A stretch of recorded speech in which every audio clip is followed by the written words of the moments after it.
Welcome MOTU fans to another Third Earth Reviews toy review, and today I'll be reviewing the brand new, as seen on TV, vintage style Orko from Super 7. Orko is our final figure from Wave 3 of Super 7's As Seen on TV Vintage Collection. So before we take a look at our figure, let's take a look at the packaging.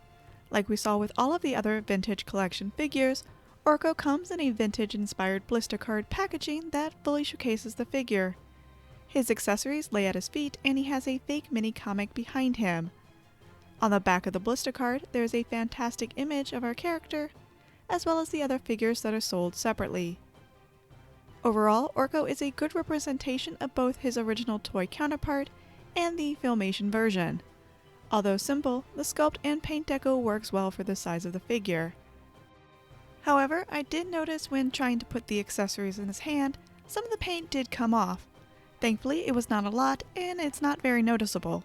However, I'm not sure if this is a common problem or not, but it is something to keep in mind if you're interested in getting one of these figures for yourself.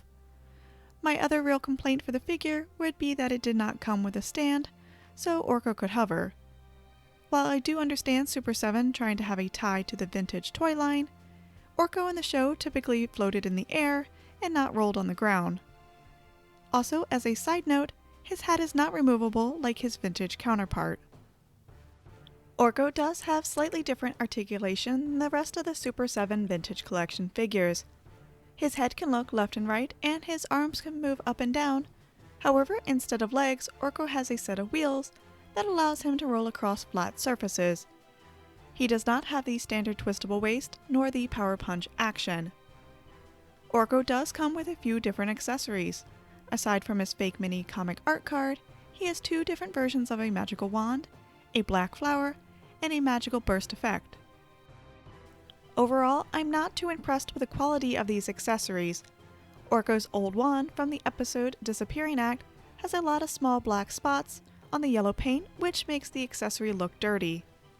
Zodak's wand from the episode Quest for He-Man does not have this paint issue, but doesn't stay in his hand very well.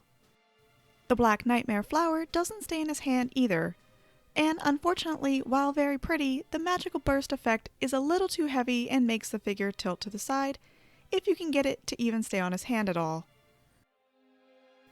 I hope that you've enjoyed this video. If you did, please remember to hit that like button and subscribe so you can check out all my other reviews.